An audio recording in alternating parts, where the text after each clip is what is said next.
if you go to the nearby temple and you sit down over there and you think your problem is going to get sorted out, are you having exclusive devotion to Krishna? Answer this question, you will get your answer very clearly. You don't have exclusive devotion to Krishna. Then you are a very, very narrow-minded, selfish being. The selfishness is within you, which says, oh, I want money, so I will go to Lakshmi. Oh, I want peace of mind, I'll go to Ganesha temple. I want peace of mind, all the vignas, all the problems that are there, I'll go to Hanumanji temple. Okay?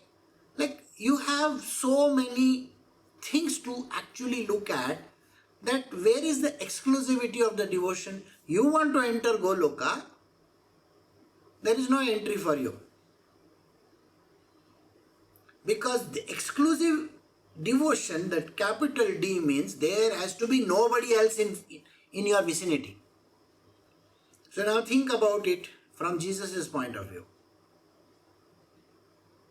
Jesus was very clear when he was dying even on the cross. He never said, God, what is this, maybe I should follow some other God. No, Father in heaven. He was calling out to his Father in heaven. Father in heaven is only one. This is that divine, supreme divine person. Okay? So you have to call out to him only, nobody else. Even in pain, even if you have any problem, no, you cannot do any of those things. Alright? We are doing Bhagavad Gita chapter 8 verse 22. Arjuna. That eternal unmanifest supreme Purusha, in whom all beings reside and by whom all this is pervaded, is attainable only through exclusive devotion. If you are following any other path, this loka is not available for you. This is the clarity which you need to have. Only through love and devotion is the only passport and the visa for this. If you are following the path of jnana, no entry for you. If you follow the path of karma yoga, no entry for you. If you do yogasana, any other thing, you follow kriya yoga or for that matter any yoga, there is no entry for you because you are not a devotee of mind. You are thinking about something else. Exclusive devotion is the only word which can give you entry. And whoever is having the book, kindly look at the word devotion.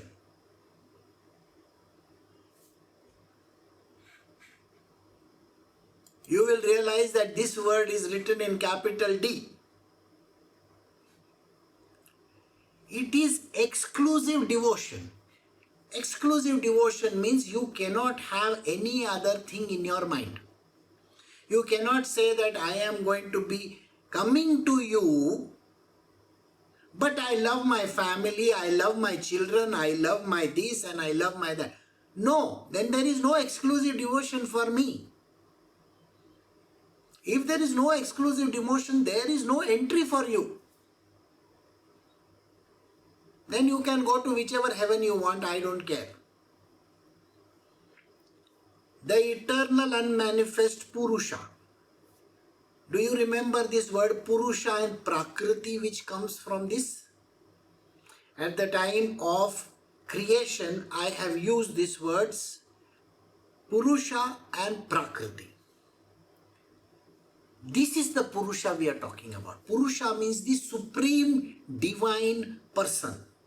Do you understand this? Supreme divine person is Shri Krishna himself. When he has to enter the domain of the first divine unmanifest, which is Brahman, and from there he exits out into the manifest domain, then he is called Narayana. The name change happens. He is also going by another term called Mahavishnu. So there is a Supreme Purusha on this side of the gate, second divine unmanifest. Alright? The second divine unmanifest is Shri Krishna's domain, Goloka. And he is the supreme divine person.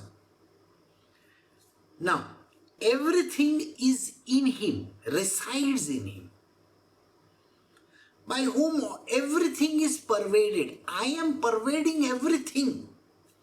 Pervasion doesn't mean having an entry and an exit point. Do you understand the difference?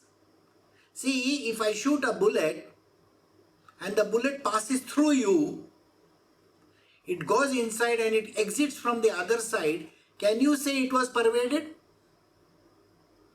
It has pervaded and gone beyond. So there is nothing which is there. Just now it doesn't have.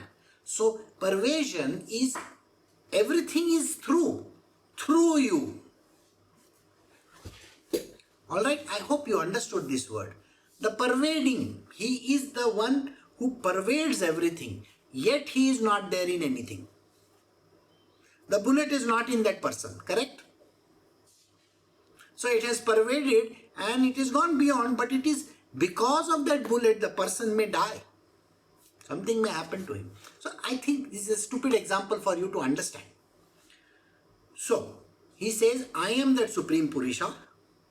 Okay? Everything resides in me. You see, if I say you are residing in a particular place. Now, I am the king of India, suppose, and you are staying in Bangalore, somebody is staying in Mumbai, somebody is staying in Delhi. Can I say that you are there in me? So here he says, your people are residing in me. India belongs to me, so you are in Bangalore, which is belonging to me. So the territory may belong to me. Doesn't mean that I am there. My ownership, it is my ownership. So Goloka is a place where I reside. See, remember these words. He resides in Goloka. He is a person. Alright? He is a supreme person. Supreme divine person.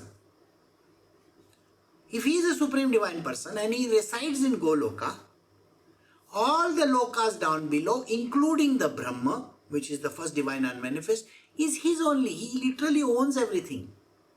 So he, Shri Krishna, is the one in whom everything resides.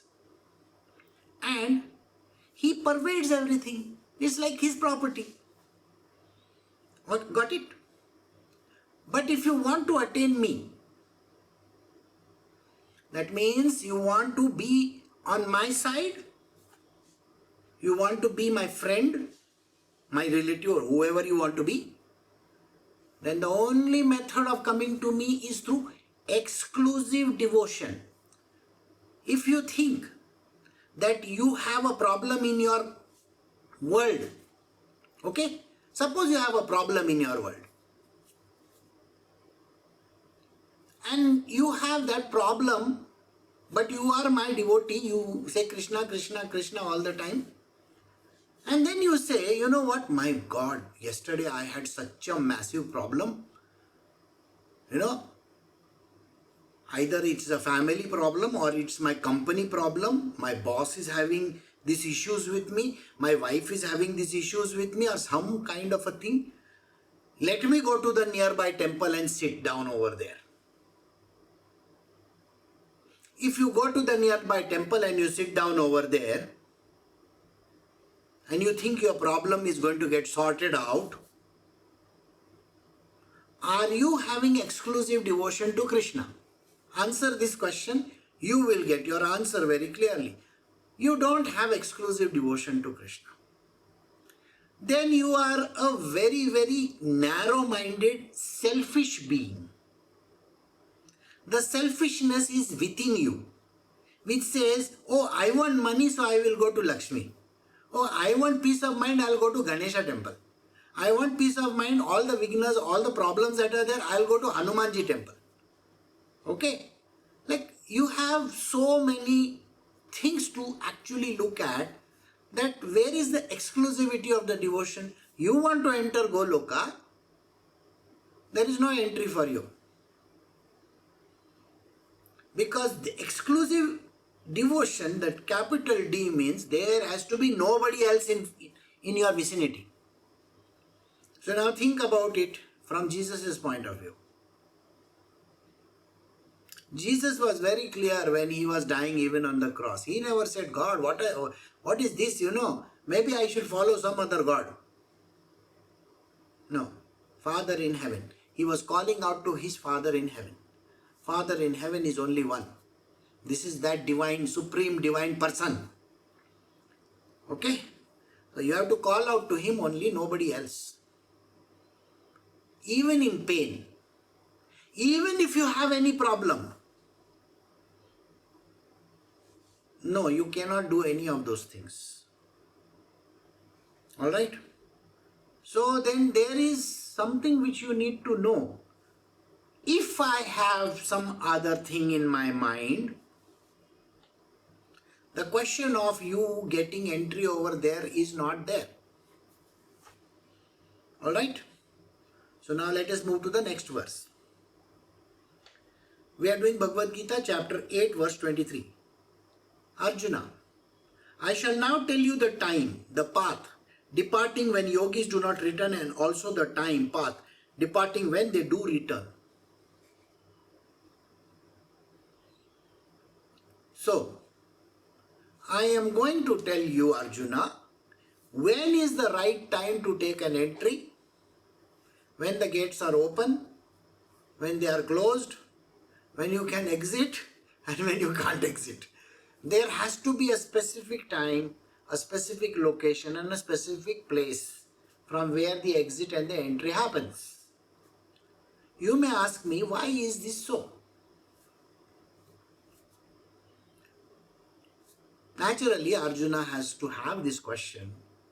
Why is Krishna talking about that there is a path over there? There is a specific path and there is a specific time. So is the time important? Is the path important? Then what is this heaven all about?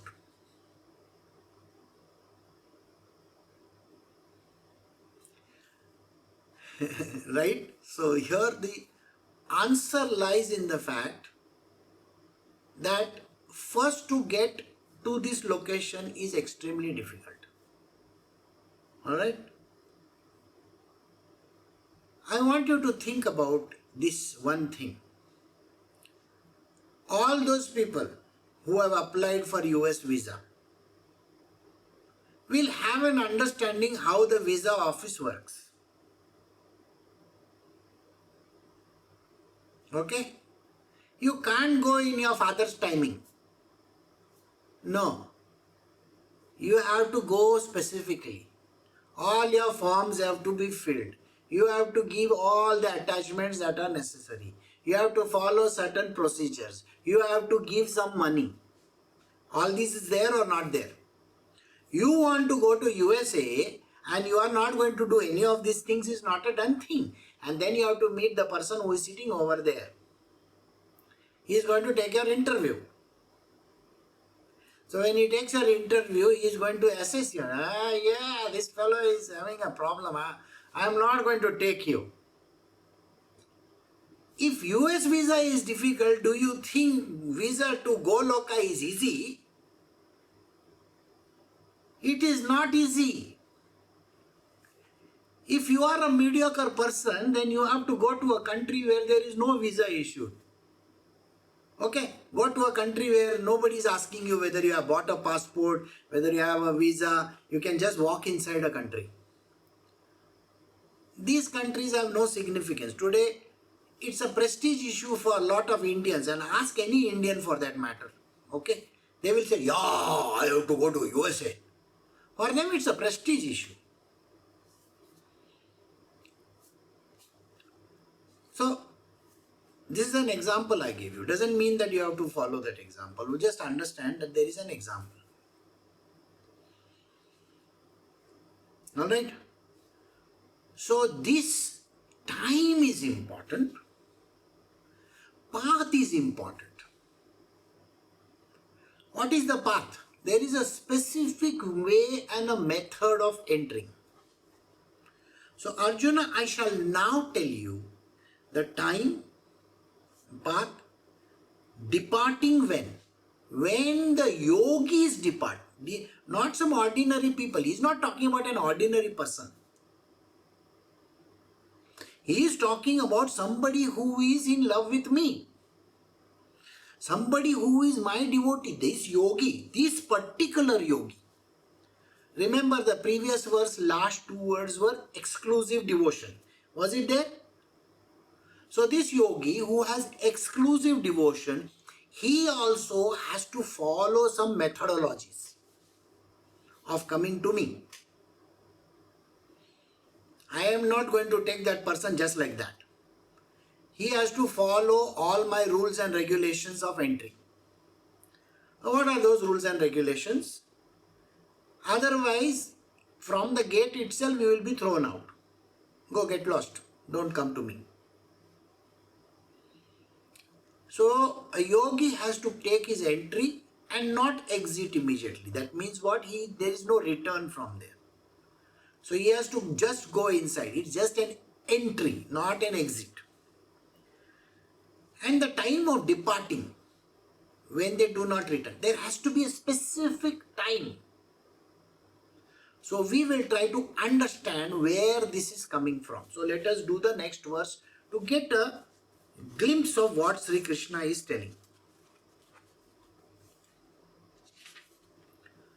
Good. So now we are doing Bhagavad Gita chapter 8 verse 24. Of the two paths.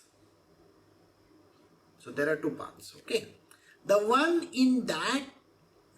is that in which are stationed all the effulgent fire gods and the deities presiding over daylight, the bright fortnight, and the 6 months of the northward course of the sun respectively.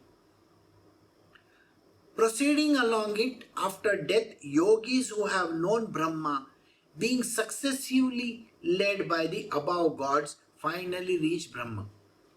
So here there is an entry point, and how this transaction has to happen, Shri Krishna is explaining.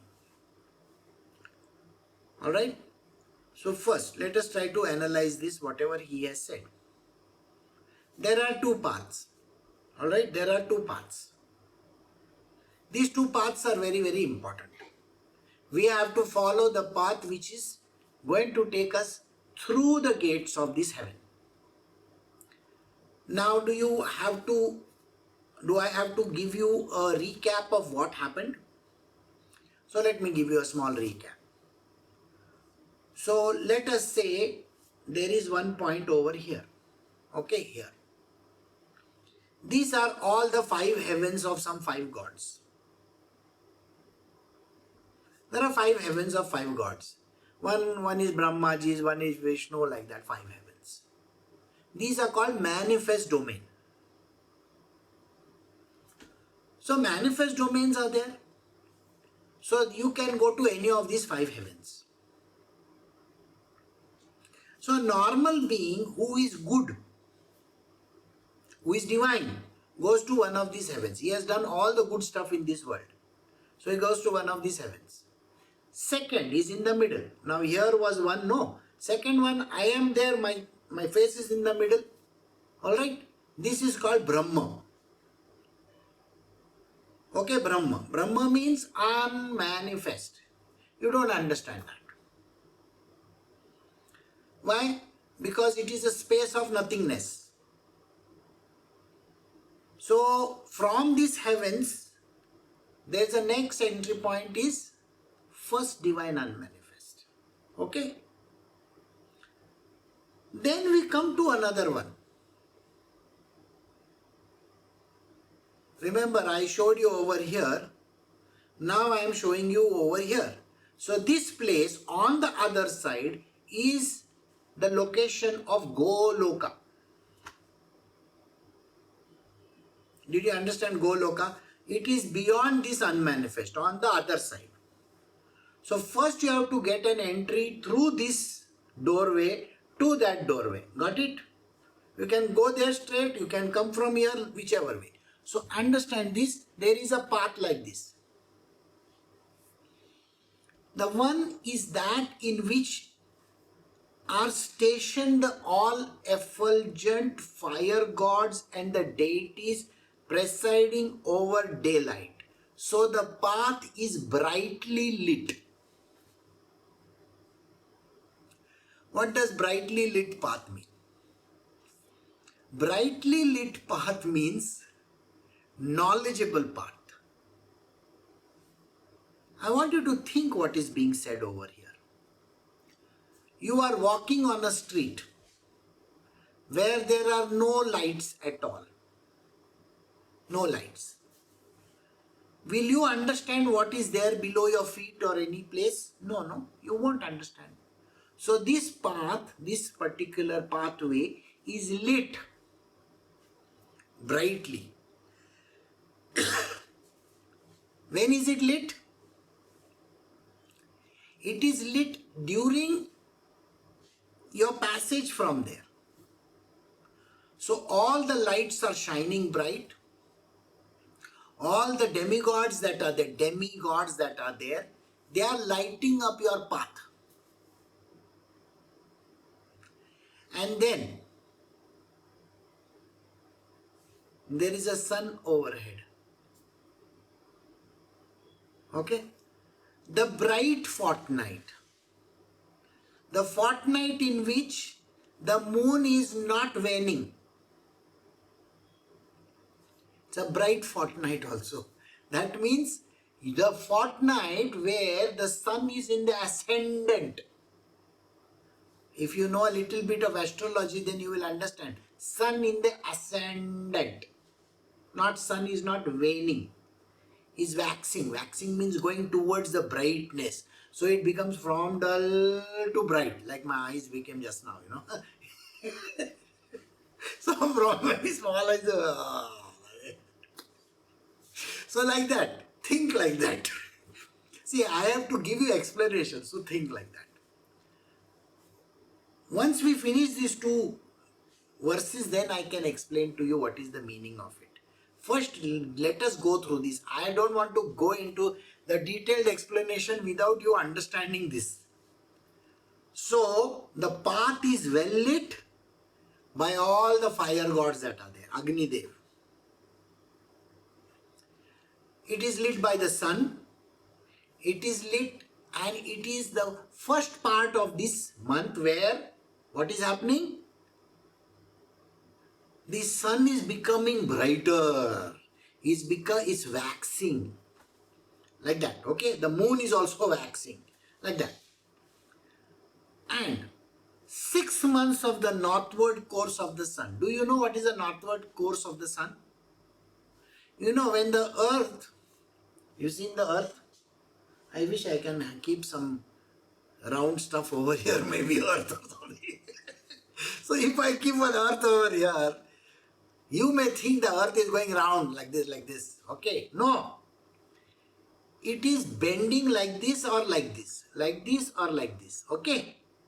So when it is bending this way, the light is directly falling on the Tropic of Cancer.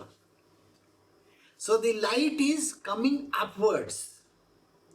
So there is an equator in the earth. Okay, Tropic of Cancer on top, Tropic of Capricorn below. Do I have to teach you all geography once again? No, please don't tell me I have to teach you all geography. There is a South Pole also at the bottom and North Pole at the top. This also you know. So when the sun is like this straight, it is and the earth is horizontal like this. So the earth rays are directly hitting the middle, which is called the equator. When the earth is tilted towards the sun, then the rays are falling this way, towards the upper portion of the earth, above the equator. Understood? So this upper portion of the earth is the summer time of our location. Like we are in India, So it is bright summer months. Alright? And when it is winter time, what happens? The earth which was like this, tilted towards, is now tilting like this. So the sun rays are coming downwards. Got the answer? So, so he says the 6 months when the sun is moving upwards, above the equator. So this is a time. So he has specified some timing. He has specified the path.